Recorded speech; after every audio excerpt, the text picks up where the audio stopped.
You've been living a lie, and the most devastating part? You chose this lie because it felt like the right thing to do. Right now, as you watch this, you're probably the guy everyone calls when they need something, the friend who always answers, the employee who never says no, the man who drops everything to help others solve their problems. You pride yourself on being reliable, available, the one people can count on, and you're completely invisible. Think about it. When was the last time someone asked how you were doing? When did someone last drop everything for you? When did anyone show up for you the way you show up for everyone else? The silence is deafening, isn't it? You've been conditioned to believe that your value comes from your availability, that being needed makes you important, that saying yes to everyone makes you a good person. But here's the brutal truth that no one will tell you. The more available you are, the less valuable you become. You are not a 24/7 customer service representative for other people's problems. You are not an emotional dumping ground. Yet somehow, that's exactly what you've become. And the most cruel irony, the very people you sacrifice yourself for are the ones who respect you the least. They take your calls for granted. They assume you'll always be there. They barely notice when you show up because they expect it. Your presence has become as unremarkable as air, essential but invisible. Tonight, I'm going to show you something that will shatter everything you think you know about respect,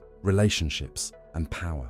We're going to dive deep into wisdom that Marcus Aurelius, the most powerful man in the ancient world, and Carl Jung, the father of analytical psychology, discovered about human nature. These weren't weak men. Marcus Aurelius commanded legions and ruled an empire. Jung revolutionized how we understand the human psyche, and both discovered the same devastating truth. When you stop being available, everything changes. Not just other people's behavior towards you, everything. Your self-respect, your confidence, your magnetism, your ability to command attention when you actually need it, the quality of your relationship, the opportunities that come your way, everything. But here's what they also discovered, and this is why most men never break free. The journey from being everyone's go-to guy to being selectively powerful requires you to face the most terrifying thing imaginable, the possibility that some people only want you for what you provide, not for who you are. Listen carefully, because what I'm about to tell you will explain every frustrating relationship in your life. You are wearing a mask. Jung called this mask the persona, the social face we present to the world, and your persona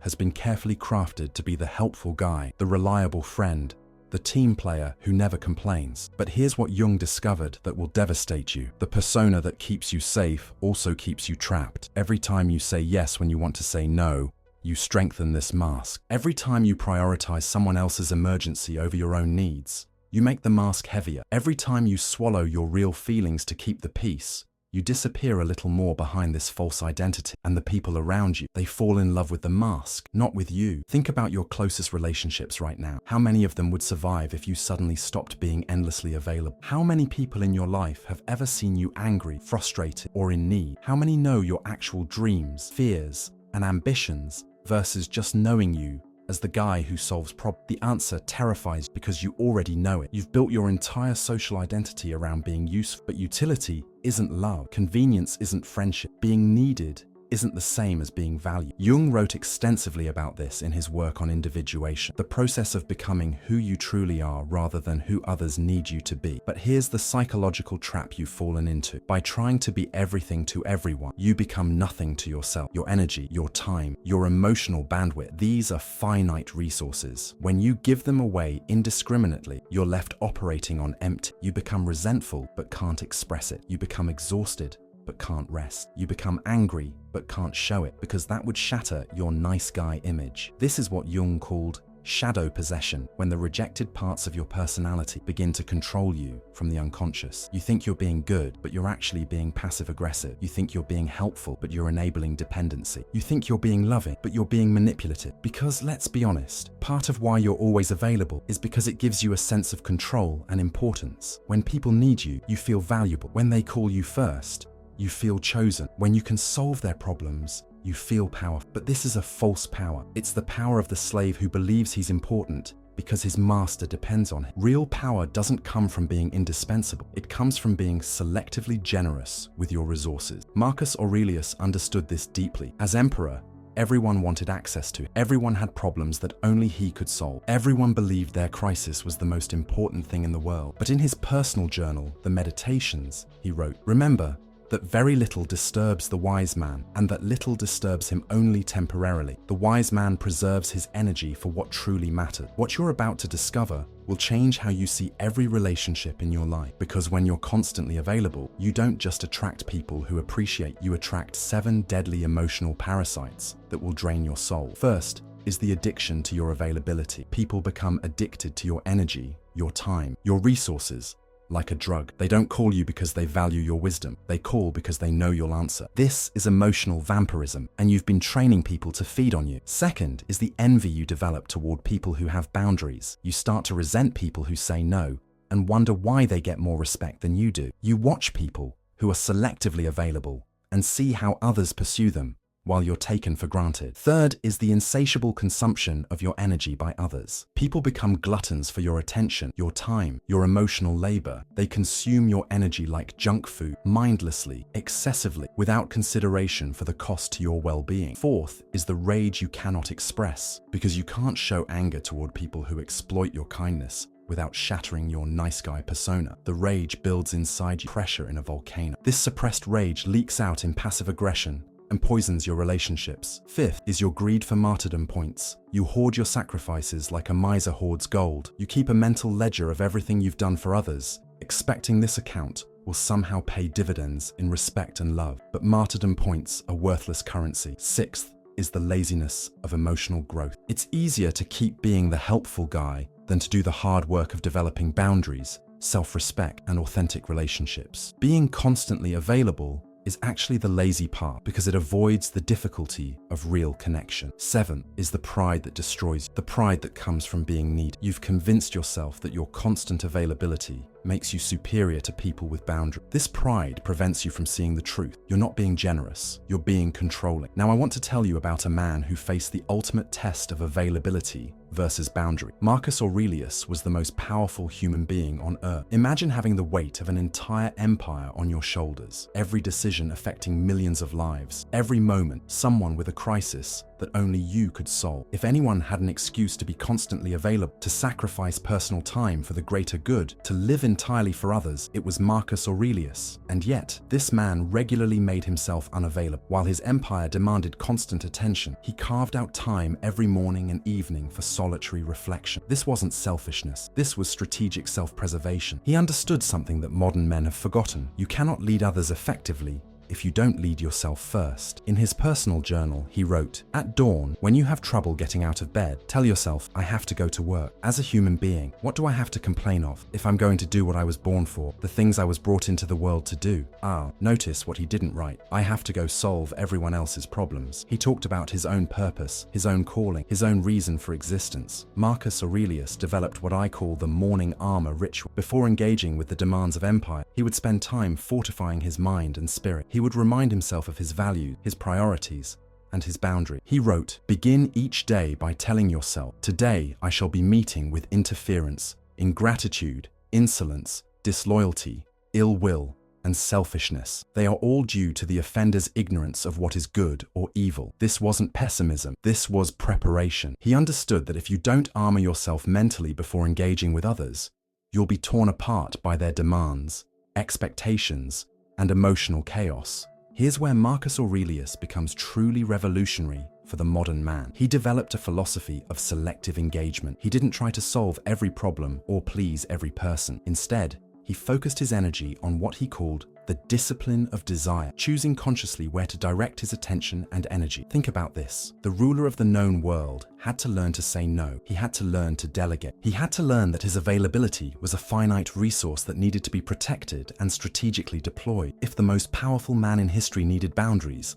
what makes you think you can operate without them? Here's what Marcus Aurelius discovered that will transform your understanding of power. The more selectively available you become, the more people respect your time when you do give it. When the emperor made himself available for a meeting, people took it seriously because they knew it was rare and valuable. When he solved a problem, people appreciated it because they knew he could have chosen not to engage. Contrast this with your current situation. Because you're always available, your availability has no value. Because you always help, your help is taken for granted. Because you never say no, your yes means nothing. Now let me share Carl Jung's most profound psychological discovery. Jung called it the withdrawal of libido, and this isn't about sex. This is about the flow of your life energy. Right now, your psychological energy is flowing outward in every direction, like water through a broken dam. Every person you try to please, every problem you try to solve, every emotional crisis you absorb from others represents a stream of your life force flowing away from you. Jung discovered something that will revolutionize your life. When you withdraw this energy from external people and situations and redirect it inward,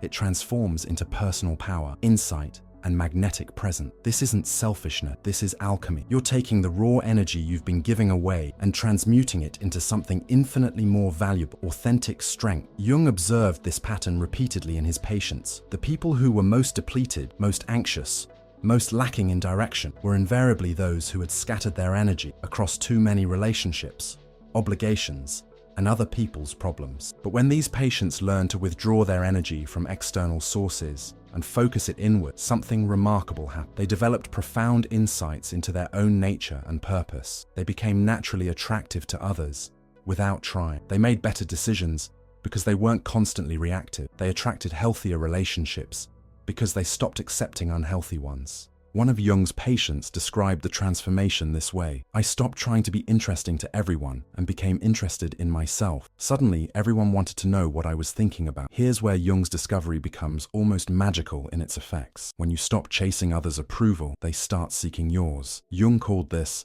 the law of psychological gravity. Just as physical objects are drawn to centers of mass, people are psychologically drawn to centers of concentrated energy. When your energy was scattered across dozens of relationships and obligations, you had no gravitational pull. You were like a diffuse cloud of particles floating through space.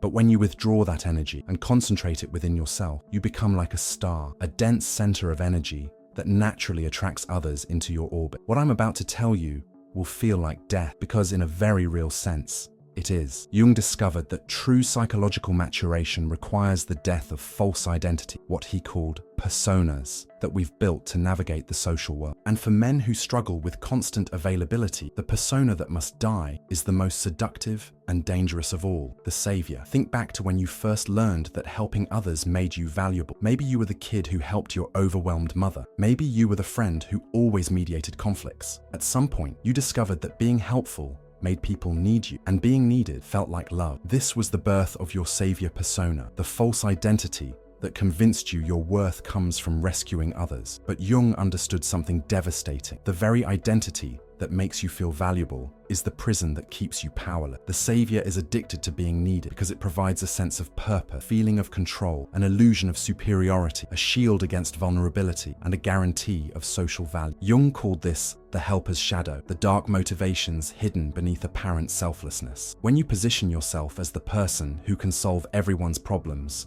you're unconsciously playing God, and playing God comes with a terrible price. You become responsible for outcomes you can't control. You attract people who want to remain helpless. You never develop authentic relationships. You avoid your own growth. Killing the savior persona requires facing several devastating truths. Most people don't want to be saved. They want to be enabled. Your help is often unwanted advice in disguise. You use helping as a form of control. Your savior complex is rooted in your own unhealed wounds. Many of your relationships are built on utility, not genuine connection. When the savior persona dies, something extraordinary emerges: your authentic masculine presence. Instead of deriving worth from being needed, you develop worth from being yourself. Instead of attracting dependent people, you attract equals who appreciate your strength without wanting to consume it. After the withdrawal of energy and the death of the false persona comes the most profound transformation of all, the emergence of your authentic self. This isn't just a new way of behaving. This is the birth of who you were always meant to be. When you stop chasing external validation and start developing internal authority, something remarkable happens. You become naturally magnetic without trying to be. Marcus Aurelius wrote about this phenomenon. Adapt yourself to the life you've been given, but love the people with whom you share it. Notice he didn't say, serve the people, or fix the people, or be available to the people. He said, love them from a position of self-respect and inner strength. This is the great reversal. Instead of trying to earn love through service, you attract love through authenticity. Instead of hoping to be chosen because you're useful, you get chosen because you're genuine. Your authentic presence develops several characteristics. You have calm confidence because you're not constantly seeking approval. Your attention becomes precious because you don't give it away freely. You develop emotional stability because you've integrated your shadow and stopped suppressing your authentic feelings. You have authentic authority, not the forced dominance of insecure men, but but the quiet confidence of someone who knows himself deeply. Here's what will amaze you about authentic presence. The less you try to influence others, the more influence you naturally have. When you stop trying to convince, persuade, or save people, they become curious about your perspective. When you stop offering unsolicited advice, they start asking for your opinion. When you stop being available for everyone's crisis, they value your time and attention more when you do give it. Now comes the moment of truth. Everything we've discussed means nothing without implementation. What I'm about to give you is a precise, battle-tested protocol for transforming from constantly available to strategically powerful. Your availability has become an addiction, both for you and for the people around you. Like any addiction, breaking it requires a period of detoxification. The first week is about breaking the compulsive patterns that have been running your life. Turn off all non-essential notifications on your phone. Implement a 2-hour response delay on all messages unless it's a genuine emergency. Stop checking social media during your first hour awake and last hour before sleep. Create an auto-response message. I check messages twice daily and will respond within 24 hours. Every request for your time now gets processed through what Marcus Aurelius called the discipline of desire. Pause for 10 seconds before responding to any request. Ask yourself, does this align with my priorities? Practice saying, let me check my schedule and get back to you. Give yourself permission to say no without explanation. List every person who contacted you this week. Categorize them. Energy givers versus energy drains. Notice patterns. Who always takes? Who reciprocates? Who respects your time? Begin reducing time with energy drains and increasing time with energy give. As you implement boundaries and withdraw your constant availability, your relationships will reorganize themselves according to their true nature. This natural sorting process will show you with brutal clarity who values you as a person versus who simply uses you as a resource. Energy vampires will disappear. These are people who only contact you when they need something. When you stop being constantly accessible, they experience what Jung called narcissistic injury. They'll use guilt manipulation, emotional blackmail, and complaints to mutual friends. Let them go. The pain of losing these relationships is far less than the pain of maintaining them. Confused reciprocators will adjust. These are people who genuinely care about you, but have gotten accustomed to your constant availability. When you implement boundaries, they'll initially be confused or hurt, but because they actually value the relationship, they'll adapt to your new standards, rather than trying to manipulate you back into old patterns. Authentic allies will celebrate your growth. These are the rare people who not only accept your boundaries, but actively support your personal development. They've been waiting for you to value yourself more because they already value you. You are no longer the same man who started this journey. The constantly available, people-pleasing, boundaryless stands someone fundamentally different. A man who is selectively generous, strategically available, and magnetically powerful. What emerges from this transformation is a man with qualities that naturally command respect and inspire attraction. You have calm authority because you no longer need to prove your worth through constant help. Your attention has become precious because you don't give it away freely. You develop natural magnetism because the less available you become, the more people want your time and attention. Your worth is no longer determined by how much you help others or how often you're needed. It comes from your character, your integrity, and your commitment to living authentically. You've discovered interests, goals, and dreams that exist independent of others' approval. You no longer absorb others' emotions as if they were your own. Here's what Jung and Marcus Aurelius both understood about masculine energy. True power is attractive, not because it dominates, but because it's self-contained. When you stop needing external validation, you develop an energy that others want to be around, not because you're trying to attract them, but because you're genuinely content with yourself. This contentment is magnetic because it's so rare in a world full of people seeking approval, but knowledge without implementation is worthless. This is why I'm giving you a specific, measurable challenge